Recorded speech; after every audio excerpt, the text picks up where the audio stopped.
नाज़रीन अवांखे अहम ख़बर का आगाह कंदालूं त बडाणी में हद दख़लनि खिलाफ़ ऑपरेशन करे गैर कानूनी अडावतनि खिलाफ़ आपाशी अमले पारां के शाख जे ॿिन्ही पासनि खां ऑपरेशन करे 40 खां वधीक घर ड्राए पट कया विया आहिनि। उन बाबति वधीक तफ़सील वठूं था पंहिंजे के टीवी जे रिपोर्टर क़ुर्बान भुट्टो खां। जी क़ुर्बान, आगाह कजो। जी बिल्कुल, मां तव्हांखे ॿुधाईंदो हलां त बडाणी में हद दख़लनि खिलाफ़ ऑपरेशन करे गैर कानूनी अदावतनि खिलाफ़ आपाशी अमले पारां के शाख जे ॿिन्ही पासनि खां ऑपरेशन करे 40 खां मथे घर ड्राए पट करे छॾिया। मुतासिर ॻोठनि दहिंदे चयो त असां सदियुनि खां पंहिंजे ॻोठनि में आबाद आहियूं। इंतिज़ामिया बेगुनाह असांजा घर ड्राए असांखे बेघर करे छॾियो आहे ऐं ॻोठाणनि SDO इरीगेशन जी गाॾी जो घेराव करे ॻोठाणनि बेलदारनि ऐं SDO खे चयो त ख़ुदा रा असांखे कुझु मोहलत ॾिनी वञे जीअं असां पंहिंजा घरनि जो सामान कंहिं मुतबादिल जॻह ते महफ़ूज़ करे सघूं।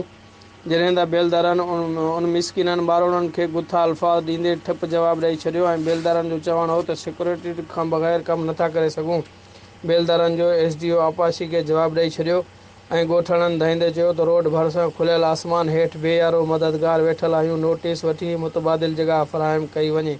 जी तफ़सील खां आगाह करण लाइ अवां जी वॾी महिरबानी क़ुर्बान भुट्टो।